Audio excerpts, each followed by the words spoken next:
Oshinoko, every week ever since I've been watching it, has been either the top one or two anime because it's just been that interesting overall. But I think this episode of all has been the most entertaining for the most part. I don't think it's the one that is the most emotionally impactful. I still think that's either episode 19 or 20, the episode where Aqua is acting out all the pain that he had from I and all the translation it had to go to into the play and everything he had to live out there. I think is still more impactful, but this is definitely the one that thickens the plot for all of Oshinoko. So the start of this episode actually starts off where the last one ended, with Kana, Memo, Ruby, and Aqua all talking about going to Miyazaki for a weekend for a little bit of R&R, and also to record the Become BG music video. And through this we get a little bit of that normal playful banter that we have, where Kana is actually trying to talk to Aqua about being prepared for the trip, since he doesn't really seem like he has much luggage or any travel materials, and Aqua actually takes this time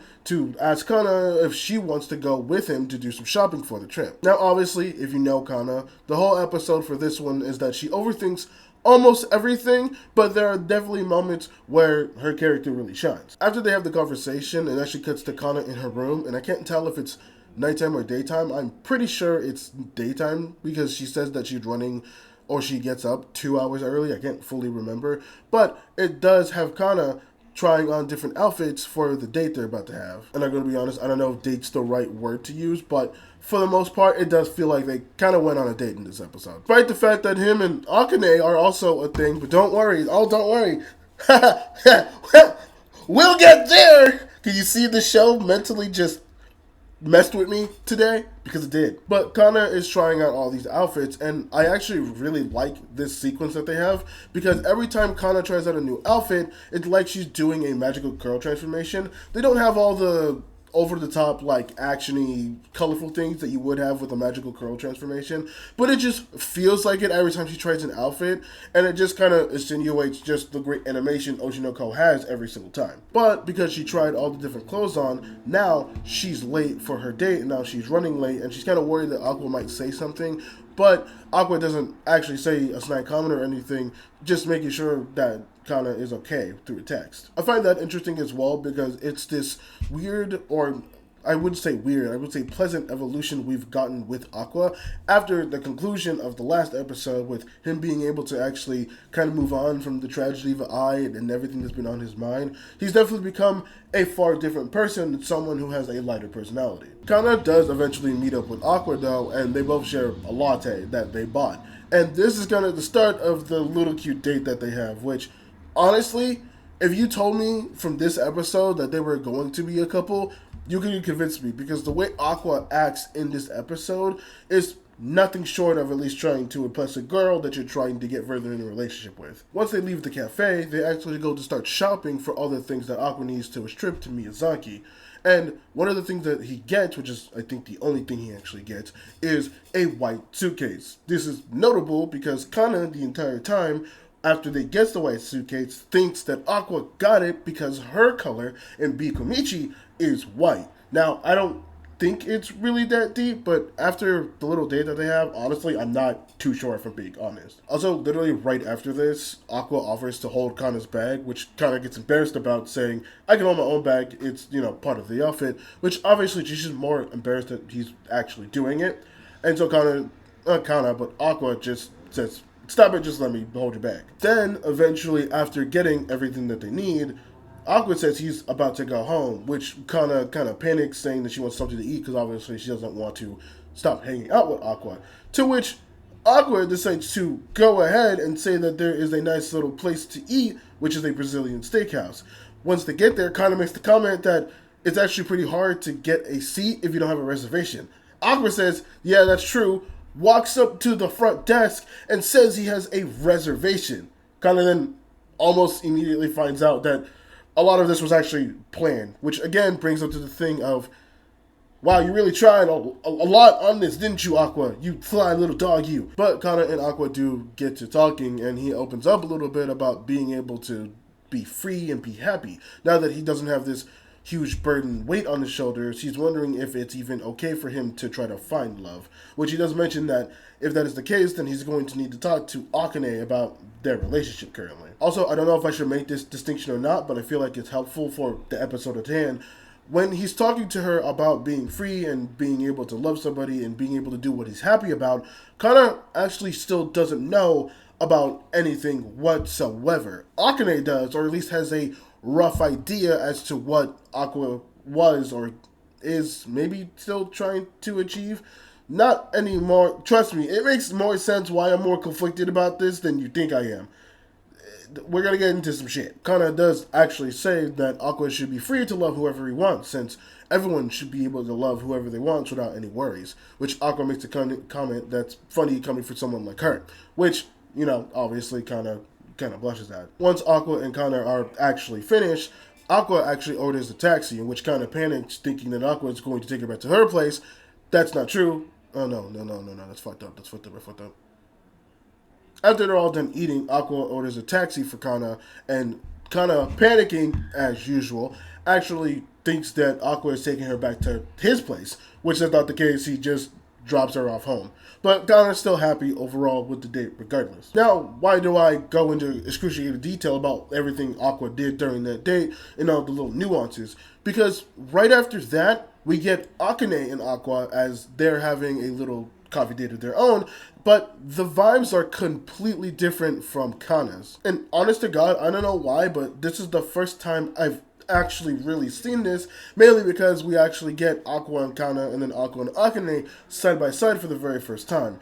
But with Aqua and Kana, they definitely come off more as a natural bond, whereas Akane and Aqua definitely feel like there's a bit more tense, or they're a bit more at arm's length with each other. And it's not in a sense where it's necessarily in a bad way per se, but it's more of they don't really know what they're doing, or they're still trying to explore. There's something there, definitely. Akane does care for Aqua and vice versa, but it's definitely not on that same level as Aqua and Kana. But as they talk, Aqua does invite Akane on the trip with them, as he mentions that it's supposed to be an R&R from Tokyo Blade, which Akane does accept, but Aqua also brings up that during that trip, he wants to talk to Akane about the relationship and everything that's going on, which Akane says, well, I don't want to wait for the trip because that's kind of going to ruin the trip, so let's just talk about it now. Now, I'm not going to lie, I think the way that they do this entire next part is kind of jarring, but I also think it's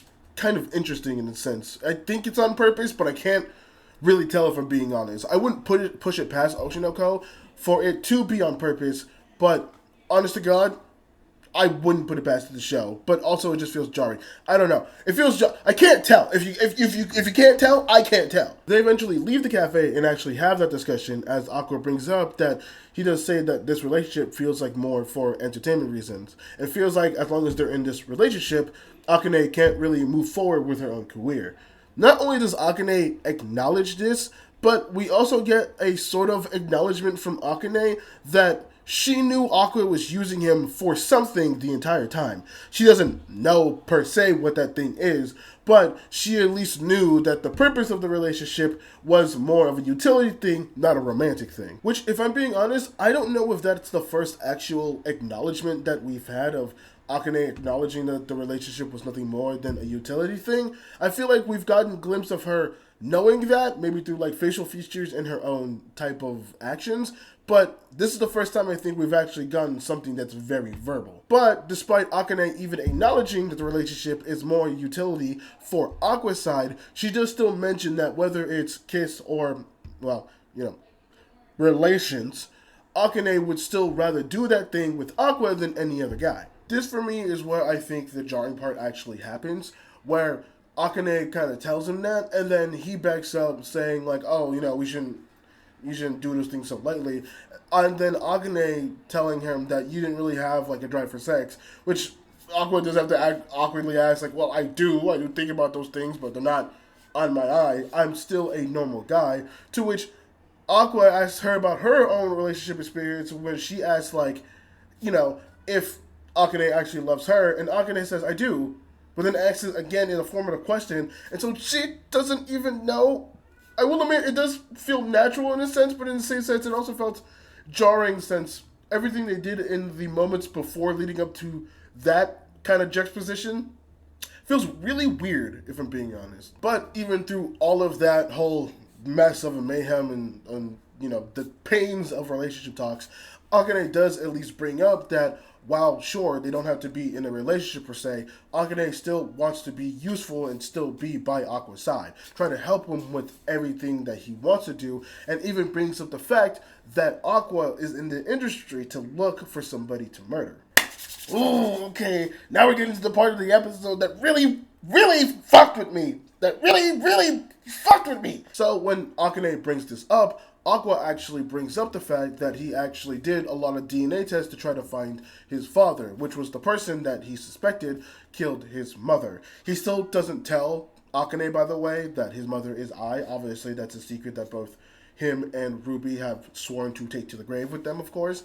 But he does at least tell her some of the situation that happened, where he found his half-brother, also doesn't bring up who the half-brother was, but finds out through the half-brother that his father is dead. And because of that, he feels like he can move on and that he can be free. And so he doesn't really need all that malicious type of feeling anymore. But while Aqua is explaining literally everything that is happening right now, Akane has that deep, disturbing look in her that we saw from previous episodes. And that got me worried, and for good reason. While Aqua is explaining, Aqua does notice that Akane has a weird look to her. Akane eventually says that she needs to go because the vibes are honestly kind of heavy, and so she needs to leave. And while she's heading home, Akane is very paranoid with everything that she's thinking about, bringing up everything that Aqua told her in her mind, thinking about everything, and brings up the fact that Aqua missed a loophole. And I'm not gonna lie, for like 10 minutes, I think I paused the episode and replayed that specific scene because I genuinely did not know what Akane meant by a simple loophole, because the show does technically hide it well, right? The show fixates a lot on the father. So when we find out that the father is dead, we do think, oh yeah, Aqua does have a chance to actually move on and be free. The trauma that he had from Ai's death is no longer there. He can be the person that he wants to and not have this shadow of Ai's death lingering around him. But there are a few things that we actually missed from previous conversations in the previous episode that honestly I should have caught myself. And this is going to be jumping ahead a little bit, talking about just the little stuff that happens towards the end. But the simple loophole that Akane is actually talking about is the fact that, yes, you found your half-brother, but that definitely doesn't mean that it's from the father. It could, in this situation, actually be the mother, and the father is actually still out there. And later in this episode, we get that confirmation. Now, I'm not gonna lie, when Akane brought that up, I thought that this could be somewhat of a weird ploy or somewhat of a weird red herring to distract us from potentially the real father actually being dead and Akane just being paranoid. But honestly, thinking back to last episode, there actually is a lot of things that are red flags, and I'm not going to lie, I'm going to be such a nerd right now, but bear with me for a second. So, while thinking if this could be an actual validable thing, which, to be fair, I paused so hard thinking about this, not knowing that the answer was literally 30 seconds later into the episode, because I'm like that for some reason. The episode before this actually had a lot of red flags,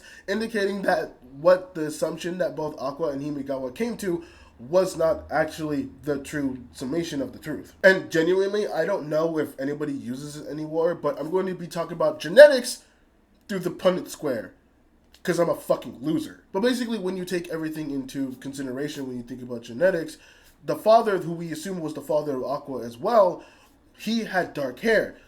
I also technically has dark hair. This is, if I'm being honest, is a little weird because obviously Ai's hair is weird. Anime hair is weird. We all know this. But both I and the father have very dark hair. Now, why do I bring up hair color to be weird about it? Well, that's because Ruby and Aqua both have blonde hair. Something that actually should be very statistically impossible. Now, when I say statistical anomaly, I don't say that as it can never happen. It's just very rare. And not even very super rare.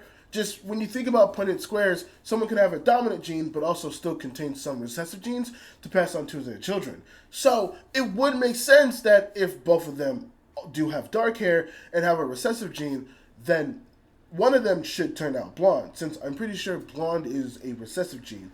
But for both Ruby and Aqua to be blonde, that's very hard. That's very, very rare. It can happen. It's just, that's very least statistically impossible. Especially if you think about it, where I technically has 3 children and one of them has black hair.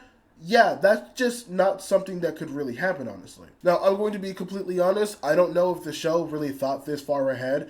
I was just a nerd, and while in the shower, thought about Punnett squares and thought about how the show makes both Ruby and Aqua blonde. And again, more spoilers ahead of time. Ruby's and Aqua's father is blonde.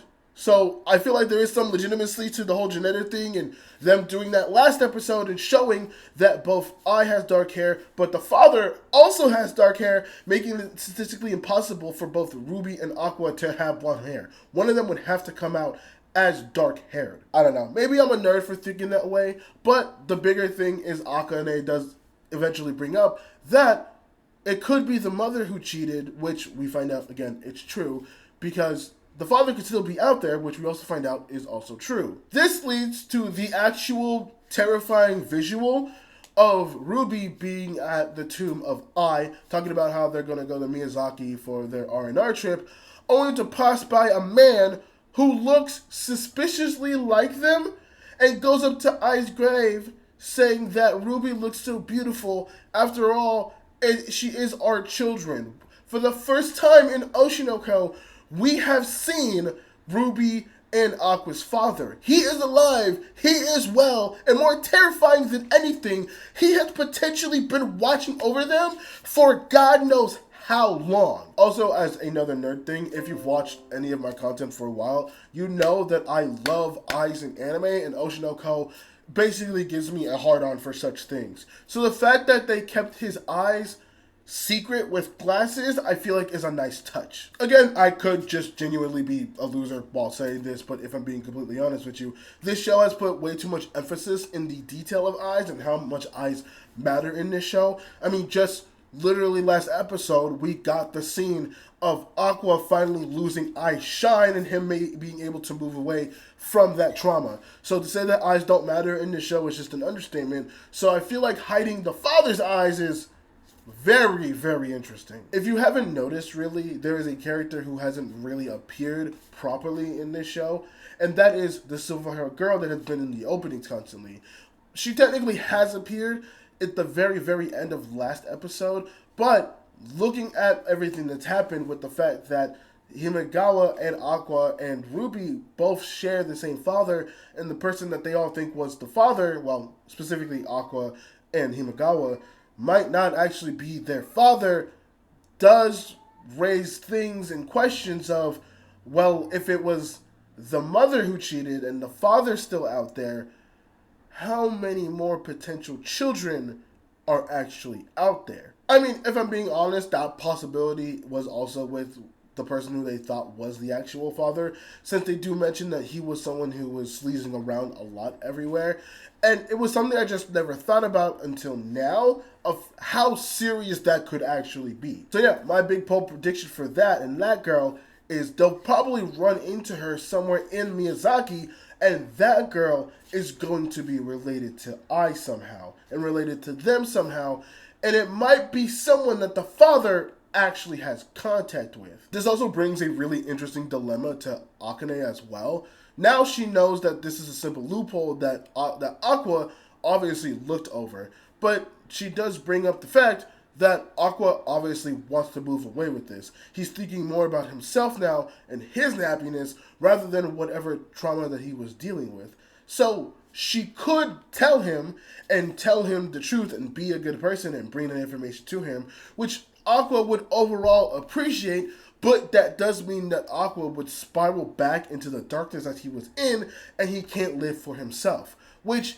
if Akane doesn't tell him, that does mean that he could live on and actually be happy, But if he were to ever find out or find out that that was a possibility, it might hurt more than if he did finding out now. But also, there is the chance that Aqua never finds out and he's just able to live a peaceful life without this trauma and this burden hanging over him. If I'm being completely honest, if this was me, I actually would probably tell him. Sure, it would push him deeper into the darkness that he was in before and unironically probably make it worse, but it would also be something that would be beneficial for him, honestly, I think. Or maybe not, I don't 100% know, because then you're putting him into the darkness that he was, and we see that he was truly struggling, truly in pain, so keeping that a secret and having him find happiness might actually be the better one. I actually don't know, and it's very interesting to give Akane this one, since she does mention she wants to be the tool that does help Aqua. So this kind of situation is going to put how much she's going to want to help Aqua in his life in general and see which direction he puts him in. Or honestly, maybe not. Maybe you want him to be happy. Maybe you want him to be able to live his life without the stress of the whole eye situation and him just not think about it. Because what are the off chances? Well, again, like I said, we get information later on with the father that they pretty much, he's been watching them. So there is a good chance, but obviously Akane doesn't do that. It's really interesting, though, to give Akane this situation, in a sense, because she is definitely the person who I think needs to, I don't want to say prove herself, but it's the person who she's sitting there and she's saying that she wants to be a tool for Aqua. And she also showed how much of a determination she has with this, as she showed that she is a ride or die, even if it means the murder of somebody. So with that much, I do think that this will be an interesting thing to play out. It's also very interesting when you notice that we have 2 episodes left. This, to me, felt like a finale, and I thought this was, and so I was looking to see if it was. I think we have 1, maybe 2 more episodes left, which is insane to think about when they have that detail going into the episode. We have basically like 50 minutes left of content left to explore. I don't know what they're going to do and how they're going to do it, but I'm here for it and I'm scared for it as well. But yeah, that is essentially Oshinoko episode 22 in a sense. Overall, this was definitely in like the top 2, top 3 for the episodes for this season, or at least in the Oshinoko season. I do think, like I said, episode 19 or 20, the one episode where Aqua is acting his art out and being very in pain because of it, I think has more emotional impact. But this one definitely, like I said earlier, thickens the plot to everything and just, it gives me that sweet drama that I've been wanting from this show. The show has had a lot of drama, but this is, oh, the mystery. Ah, the mystery. But yeah, with the way that this episode holds itself and the way that this episode gives us just probably the biggest drop for information ever in this show, I think it deserves no less than a 10 out of 10 stellar performance.